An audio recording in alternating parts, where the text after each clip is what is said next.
What's up everybody? Welcome back to Unparalleled Universe for another action figure review, and today we're taking a look at yet another third-party figure, and what we have here is the brand new Stab of Hades by Mixmax. And obviously this is like a third-party version of DC's Deathstroke, and you know, a couple years ago I had no interest in third-party figures. I just assumed they were like knockoffs or something. I don't know exactly what I thought about them. I just knew they weren't like official, so I really didn't want anything to do with them.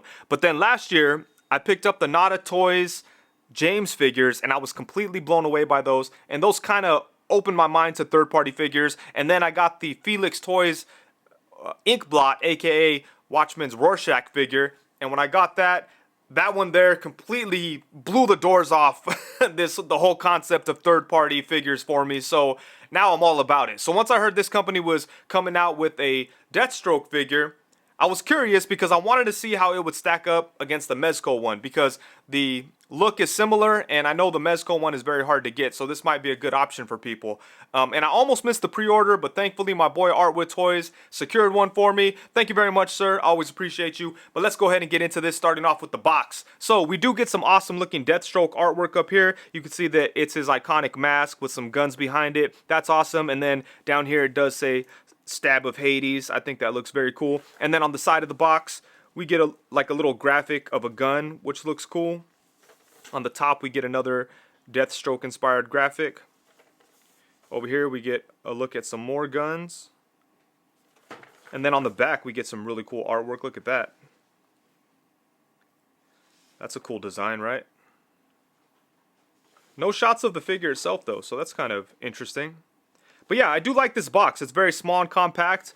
You know, it's small enough that I could hold on to it. It's not going to take up a bunch of space, and I could just leave the accessories in here because it's collector friendly, you know. So it's a good way to store the accessories, and it's not going to take up a bunch of space. So I'm happy about that. But enough about this pretty box. Let's go ahead and open it up and take a look. Alright, so here we have Blade Killson right out of the box. And that's what we're going to call him, because obviously this isn't Slade Wilson. It's a completely different character, so we got to give him his own name. And I did go ahead and put on some of his accessories, his knife, his gun, his sword, and I swapped out the head. In the box, he comes with the Unmasked Head on the body. But I wanted to put all these pieces on so that we could get the full effect of the look, because to be honest with you, that's the main attraction here, the way this guy looks. I really think they did an incredible job with the sculpting, the paint, the soft goods, the little bits of detail, the ammunition, the presence, just everything about this figure visually is extremely well done. But I will say I'm very conflicted on this guy, because although I love the way he looks, I've got to say, man, this figure is not very much fun to play with. You could barely pose him. Things fall off when you're messing with them. Some of the armor bits are just kind of like, I don't want to say floppy, but they just kind of feel so big and in the way, you know. Like, you can move the armor around a little bit, but then this piece starts shifting around, and you know, it's not very much fun to handle. So that's definitely a drawback on this guy. But you know what, like, I can't sit here and say that I hate it, because I really love the way that he looks. He's gonna look incredible on the shelf, but it's gonna be one of those figures that you just kind of put on your shelf and never touch, because he's not very much fun to play with. But yeah, look at him, man. He's an incredible looking figure.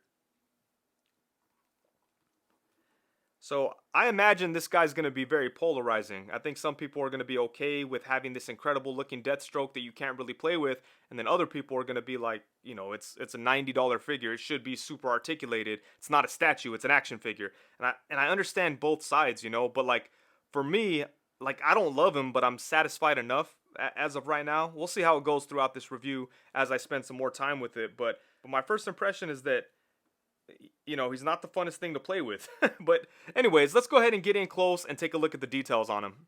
So the paint and the sculpting work is really where this figure shines. Like, they did an incredible job with the detail and everything. It looks insane. Like, they really went all out on the sculpting work, so that's good to see. But let's go ahead and start off here at the head. This is an awesome looking head sculpt. I like how we could see the eye through the mask there, and it looks good. There's all kinds of detail in there. You could see this looks like he's definitely been through a couple of wars. There's a bunch of dings and scrapes and stuff. And then on this side, you could see that looks like he might have been shot right there in the eye. So, yeah, that looks really good. I love the metallic armorized look to it. It's awesome. And then on the back, he does have his, like, ponytail tassel thing. And that looks good. Moving down into the body, you could see that his armor has an insane amount of detail. It looks really, really good. He does have these pouches that are on this strap, and this is a loose piece. so you can like take it off if you want or whatever. And there is a spot to like hold a weapon on the back, but you know, it's not very good. You can't really get any of the weapons to stay in there securely, but you know, you could kind of work something out. Then he does have the sword sheath that goes into the back, and that looks awesome. Look at all the details right here. And he does have soft goods underneath all this armor, which is cool. I like how they went with the chainmail look for this stuff that kind of has a comic book vibe to it, you know. And then over here we have these awesome looking shoulder pads, and these shoulder pads are held on with these elastic bands. And you know, if they shift down, it does kind of look awkward, but when you have them all the way up where they're supposed to be, it blends in with the design of the figure pretty well. So I think they did a good job there. And then check out the shoulder pad. We got like this ammunition pack here. And I don't know what this is, but it looks crazy. We've got a bunch of battle damage right here. Look at all those scrapes and dings and stuff. And then same thing down here. Look at that. That is awesome. I like how this battle damage kind of covers the orange and the blue. Like the scrape kind of covers both right there, right? And then you have like some of the blue paint that was scraped off and then the yellow scraped off. That is awesome. And then look at the paintwork on the hands too. Like you could see that there's a black wash in the orange there to bring out all the details. That is nice. Around the waist here, it does get a little busy. There's a whole bunch of belts and pouches and straps and stuff. But it does look cool. It's fitting with the character, so that's awesome. Look at the pouch right there. On this side, we do have his gun holster. And that holds onto the gun very securely. So that's nice, and that looks good. Check it out. And then his pants do have these like flaps, right? And I put this flap above the belt, so when I'm posing the figure around, the pants don't fall down beneath the belt. It looks kind of funny from the back, but you know, it kind of worked out. And then on this side, he does have like a little knife sheath and a pouch. That looks good. And this is removable too. This one is not really removable because this is all kind of sculpted together. But it is like a loose separate piece. So if you wanted to maybe cut something in there, you could probably get this thing off. Ooh, look at that. Some more battle damage down here. Yeah, he's gone to war with this armor, man, for sure. But yeah, this figure looks incredible. I think visually they did everything like pretty much perfect. But as far as handling the figure, it's a little awkward in some cases. You know, like when you're just messing with the figure, the sword sheath comes off pretty easy. The bandana thing comes off pretty easy, as you could see. It plugs right back in, so it's not a huge deal, but it's a minor annoyance when you're trying to handle the figure when, you know, it's already hard enough to pose them, but the next thing you know, you got things falling off and stuff. And yeah, so I don't know, like all this crazy detail is almost like a gift and a curse because it makes the figure look incredible, but it also makes it hard to actually handle and play with, you know? But I've got to say, they did a great job on the sculpting work. It is really, really impressive. And then as for accessories, much like the rest of the figure, I'm kind of conflicted in this department because he does come with a bunch of really cool stuff, a bunch of cool weapons, multiple heads, a bunch of different sets of hands, but for whatever reason, he doesn't come with any trigger finger hands. Like, how stupid is that? But let's go ahead and get into it, starting off with the hands that he does come with. He comes with a pair of fists, and then he has a set of like generic gripping hands. You could use these to hold on to different things. And then he has a set of open hands. And then he has another set of gripping hands that could be used to hold on to his sword and his staff. So that is awesome. But for whatever reason, he does not come with trigger finger hands. So although he does come with a bunch of awesome guns, he can't even hold them naturally. So it's kind of bittersweet. He's got these amazing looking weapons, but you can't really even do anything with them with the actual figure without modifying the hands. And speaking of the weapons, let's go ahead and take a look at the gun, starting off with the handgun. As you could see, this is a really nice looking handgun. The sculpting work on it is great. The paint work is nice. It looks realistic. I like the metallic kind of look it has. It's an awesome looking handgun. Unfortunately, he cannot hold it in any type of natural way. As you could see, this looks very awkward. This is the hand that I think was intended to be used for him holding his sword. And it's the only hand that has like a loose index finger. So this is the only one where I could put like the finger into the trigger guard. But as you could see, it just doesn't look good and doesn't really work. It's very, very awkward. But it's a very cool gun. Look at that. That's awesome. But just look how ugly and unnatural his hand looks trying to hold it.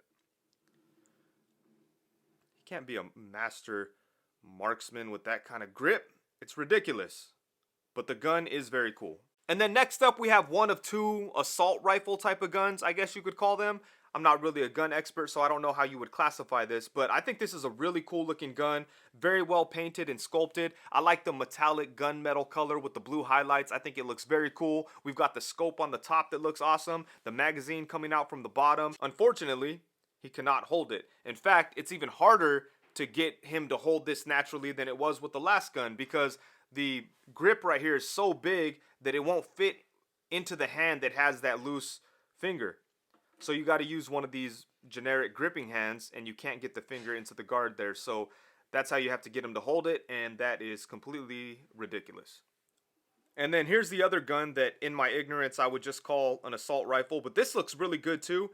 And this is actually the best that he could hold a gun. This sword holding hand actually works decently for this gun. Still not perfect, obviously, but at least you could get it in there and you could probably make something work. But yeah, this gun is very cool. Again, we have that metallic gunmetal color with like the gold highlights. And it's like super shiny. You could see it, like my light is reflecting off it like crazy. But yeah, I do like the way this one looks too. It's very well sculpted. Those gold highlights look awesome. So this is an awesome looking weapon. And then lastly, we have this incredible looking sniper rifle. This thing is freaking crazy. I like this a lot. It matches that previous assault rifle with the metallic paint and the gold highlights. So that's dope. But I'll say there's like no way to get him to hold this gun like whatsoever. As you can see, the grip in the guard area is a little bit more complicated than the other guns. So yeah, there's no hands that you could even like remotely get close to fitting in here like whatsoever. So that's very bittersweet about this awesome weapon, because this thing really is cool. We've got like the hinge stand right here. And yeah, this is really, really nice. Very nicely sculpted. Really good paint, and it just looks incredible. But unfortunately, it's pretty much useless to the figure. And then moving on from the guns, he does have other weapons like his staff, and he is able to hold that, fortunately. So that is pretty cool. And as you can see, he looks kind of awesome holding on to it. And the staff is interesting because it comes apart like in 3 pieces. You could pull it apart right there. And you would think that you could pull it apart so you could fit it into the sheath back here, but I wasn't able to find a way to get it to stay in there. So he doesn't really have a way to store the staff, but I am happy that he's able to hold it. And then after messing around with it for a little bit, I was able to get the staff and the sword to stay onto the figure. What I did was put the sword sheath underneath the other strap that he has here, and that holds the sword sheath in place on his back. And then I was able just to fit these things into the slots there. And when you have them, when you have all 3 in there, it stays tight enough that they're not gonna fall or anything. It's not like the tightest grip, but at least you could leave it on there to store it on the figure. That way you don't have to find a place to store this big, huge, thin staff, you know. So that kind of worked out. You can use one of the generic gripping hands to hold onto the sword. It is a little loose, and you can pull it out of there pretty easily, but at least it stays in there when he's holding it, you know. So you just kind of have to position it in a way where it's not gonna, I mean, it's not just gonna fall out like with the other hand, but you know, if you turn his hand upside down, you might have some problems. Oh, even then it's fine. It's just a little loose, that's all. But at least he could hold the sword. And then he does come with this little knife, which he cannot hold with any of his hands, but it does fit into the little sheath right there very nicely. But again, another pretty useless weapon. And then he does come with 2 of these little grenades, and oddly enough, he is able to hold those. So there you go. And then let's go ahead and talk about the 3 different head sculpts that he came with, because honestly, that's my favorite thing about this figure. We've already taken a look at this one, but just to give you another quick look, this thing is awesome. And this is the head that looks the most like the Arkham Deathstroke. So it's the head that goes with the body the best. But yeah, this is nice. And then next up we have this one, and I feel like this one might be like an original design by this company or something, because I've never seen like this for Deathstroke or anything like that. And I think this is awesome. We've got like this half skull kind of look. It looks creepy, you know, and it kind of gives him a supernatural type of vibe. So I do like that. And then on this side, it just feels like a comic book Deathstroke head or something. I like how we could see the facial details under the mask with the cheekbones and the ears. And then on this side, it's just a skull. It's kind of like, damn, how did that happen? It definitely has some supernatural vibes, so I think this is cool. And then finally, we have his Unmasked Head. And this is definitely my favorite of the 3. This is by far the best Slade Wilson-inspired head sculpt that I've ever seen. I love the eye patch, the scar there, the gray hair, the perfect facial expression for the character. the skin tone. This head sculpt is crazy. This is definitely the best thing about this figure. I think this came out awesome.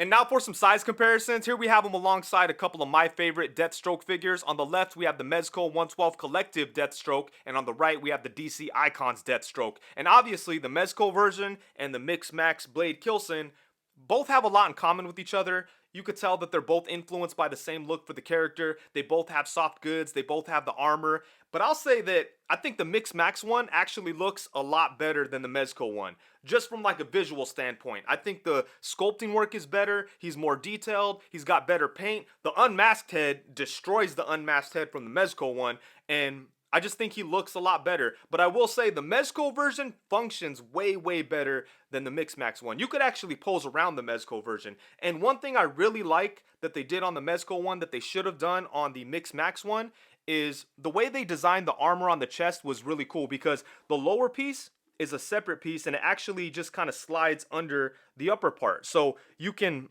still crunch them forward with that armor piece there. That's how they should have done it on here, instead of making it just one like flat piece. I think that was a very poor decision and it could have been handled a lot better. The Mezco figure is definitely proof of that. So yeah, the Mezco version can be posed a lot more, but I'll say that the Mix Max one looks way better.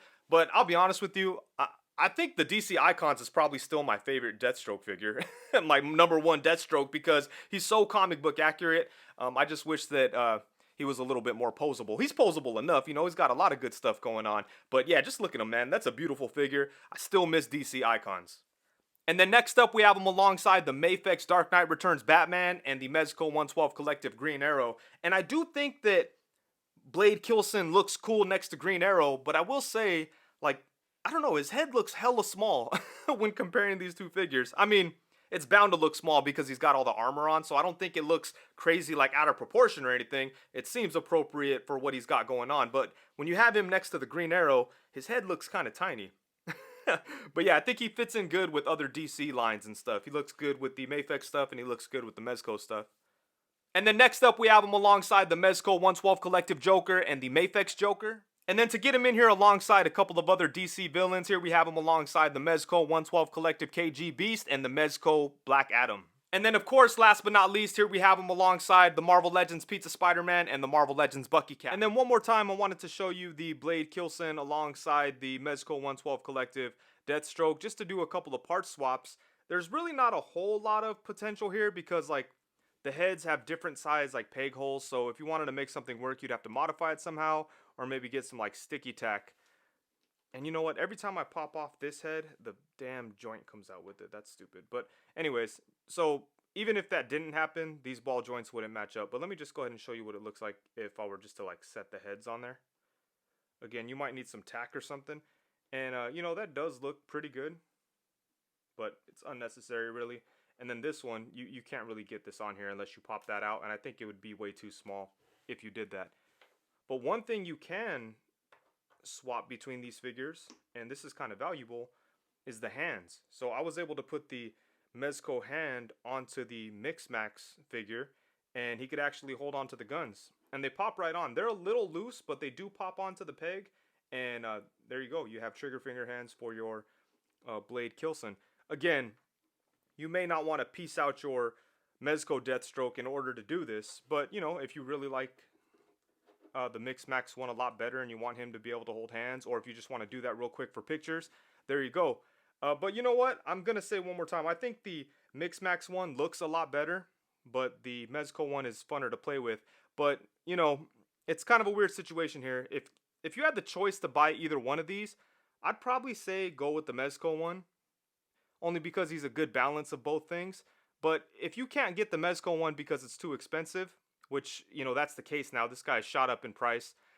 I think the Mix Max one is a very good option if he's like your only option, you know. If you want a Deathstroke that looks like this, that has soft goods and all that kind of stuff, the Mix Max one is cool. Like, he'll work for you.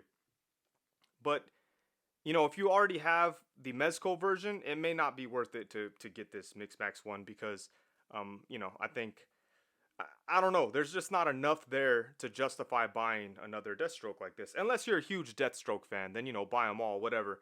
But I do think he's kind of a suitable substitution for the Mezco one, but he's not he's not really an outright replacement for him, you know? Like, I'm not going to get rid of my Mezco one because I have this one. I'm just kind of like, you know, I just the Mezco one has a little bit more value in other areas than the Mix Max one. So, you know, it is what it is. But, you know, for somebody that's looking for a high quality looking Deathstroke figure and you missed out on the Mezco one, then the Mix Max one might be a good option for you. And one more time, I do want to say the head sculpts, the unmasked head sculpt on the Mix Max one is far superior to that of the Mezco one, just in my opinion. I think it looks more comic book accurate, and it's awesome. The Mezco one has like its own Mezco kind of feel. It kind of has that waxy skin look that they sometimes do. You know, so I think the Mix Max one is a lot better in that regard. Alright, so now for the articulation. This is definitely the weakest thing about this figure. He's very limited because of the armor, and some of the soft goods material that they chose to use is just very restrictive, you know? Like for the pants, I really wish that they used some type of maybe like a stretchy kind of material or something that just had a little bit more give so his legs could move more. But as it is right now, he's very limited. But let's go ahead and take a look, starting off at the head. So he does have a double ball peg at the upper neck, so we get some side to side and some really nice tilt. Whoa, look at the tilt there. That's awesome. That works. Then he could look up to about right there, which is pretty decent. And then he could look down to right there. He also has movement at the lower neck, but it's restricted because of the armor design right here with the collar and everything. And then for the torso, it's basically useless. Like, you could get a little bit of movement at the waist, and he does have some type of torso cut or joint or something, but you can't move it at all. So unless you wanted, I did see somebody like cut the armor right here and just kind of kept this upper chest piece there, and it did look kind of cool, but it just, you know, you got to damage the figure at that point. Actually, that was Cerebraldeep on Instagram. I'll leave a link to his Instagram in the description below, so that's an option if you want to do something with your Deathstroke. But yeah, he cut out this lower armor piece, and it looked like it allowed it to move quite a bit, but, you know, you do have to kind of damage the figure. But, you know, just as it is, we get a little bit of movement at the waist. He actually moves to the side a okay amount, all things considered. Can only go back to about right there. So, yeah, just there's too much going on here to get any decent movement, you know? You could kind of get him to twist like that. That could be something. Yeah, very limited in the torso. I mean, that looks kind of cool. If you have him swinging his sword or something. Alright, so yeah. And another thing you want to be careful with when you're messing around with this figure, if you move him around too much, the pants could fall down, and then this material kind of comes up, and it's really hard to get it back into the pants. So what I did here is, he's got like this little flap. I just put it over the belt, so when I'm moving him around, like the pants kind of get caught on the belt so they don't go down, and his chain metal shirt thing doesn't come out. Again, he's just kind of unpleasant to handle for a couple of different reasons. And then for the arms, it looks like he just has a ball joint there. Let's go ahead and move the shoulder pad. That definitely gets in the way. He has a ball joint at the shoulder, so you can move his arm up to about right there, which is not very much. Move it back to about right there. About the same amount, actually. You can bring his arm up a pretty good amount, so that's cool. But this piece of the armor restricts his arm getting in front of him at all. So it's going to be hard to get him into awesome, like, fighting poses, you know? Or, like, punching poses. I mean, you kind of got something going there. But that's without the arm piece. What if, like, you try it on this side? Yeah, you're not going to be able to get shit going. This armor piece is kind of crazy. Yeah, it's kind of tough, man. He does have double jointed elbows, though, and those work pretty well without too much of an issue, so that's good. He does have a ball joint at the wrist that has a hinge and a swivel. And then for the legs, oh man, it gets ugly here. So for the legs, he can't really move them forward all that much, pretty much only to right there. And you could bring them back to about right there. Can't really bring them to the side whatsoever. They pretty much only go to right there. Damn, that sucks. And again, it has to do with the material that they use for the pants and all these armor pieces. There's just too much going on. He does have an upper thigh swivel. He could bend his knee only to right there, which, you know, it's okay. He has a lower leg swivel as well. And then at the foot, he's got a ball joint, so that swivels. Then it rocks side to side, goes forward to there, comes up to right there. I do wish there was a little bit more clearance here at the foot, because it seems like he might have trouble standing sometimes. If you're trying to get him into some type of dynamic pose, you're not going to be able to get his feet flat on the ground. So that sucks. But hey, like I said, you know, the articulation is pretty horrible on this figure. It's not that the body doesn't have decent articulation, but the functionality of it is basically non-existent. Like, you can't really do much with him. It's very hard to get him into poses. It's very hard to enjoy handling him. So articulation is definitely this figure's weakest aspect. You know, you're not gonna, I guarantee you're not gonna be impressed with the articulation on this guy. If anything, you're just gonna be kind of frustrated, you know. But if you want to make some modifications, you might be able to make some things work. But right out of the box, he's not moving very much. Alright, so overall, at the end of the day, when the smoke clears, the dust settles, and it's all said and done, just like I said at the beginning of the video, I'm just conflicted about this figure, because I'll be honest, a big part of me actually really likes this. But the main reason why is because the way he looks, and that's about it. I think he looks incredible, and I think he's going to be awesome on the shelf, but it's going to be one of those figures that I'm probably never ever going to touch, and when I do pick it up to mess with it, I'm going to be reminded how horrible the experience is of actually playing with this action figure. Like, you guys probably know me at this point. I like to pose around my figures. I like to handle them constantly. I like to mess around with them. All that stuff. Unfortunately, I'm not going to be able to enjoy this figure in that way. The only way I'm going to be able to enjoy this guy is having him on the shelf and just never touching him. That's basically how that's going to go. Now, I do like the way he looks enough to maybe put some work into it. Shout out to Artwittoys. He's the one who got me this figure, but not only did he do that, he got one for himself, and he did a bunch of modifications on it. And he was telling me that it didn't really require a whole bunch of work. All he had to do was basically switch out the pants, and, you know, the material on the pants that he purchased actually had enough give and were loose enough to actually be able to move Blade Killson's legs around. So that kind of takes care of one big problem with this figure. So that's cool. And then, you know, he went ahead and cut the fingers. I mean, he sliced between the fingers so that he had a trigger finger hand. So there you go. He put in a little bit of work, and now he loves his Deathstroke figure. Editors know Artwittoys made a video showing the modifications. I will leave a link to that in the pinned comment below. And it does kind of suck to have to put work into that, because it is a $90 figure. But, you know, if you pay $90 and you just want to get it to the point where you enjoy him because you like the way he looks, and you don't necessarily want to get rid of it because he looks so incredible, and you feel like putting in a couple of minutes into making him better is worth it, then, you know, that's an option. And I'll leave a link to the pants that he actually put onto the figure, so hopefully you guys could get your hands on them and try to do the same thing if that's what you want to do. This figure's not without value, you know? Like, a lot of people are liking him. Again, I like him, but I fully acknowledge the flaws. And the huge flaw is the playability and the articulation and just some of the bizarre choices in regards to the hands. You know, not giving him trigger finger hands is absolutely ridiculous. I think that's like a bigger offense than the articulation, because the articulation, it's kind of like, you know, it's a design thing. It's got to be tough to incorporate useful articulation into a design like this. I could understand that, but the trigger finger hands, like, what the hell? Like, that's some dumb bullshit. They should have had trigger finger hands in there. But whatever, an easy fix. You cut the fingers and you call it a day if you feel that it's worth your time. For me, I'm gonna hold on to the figure. I might do those modifications, maybe not, we'll see. At the end of the day, he's just gonna hang out on the shelf.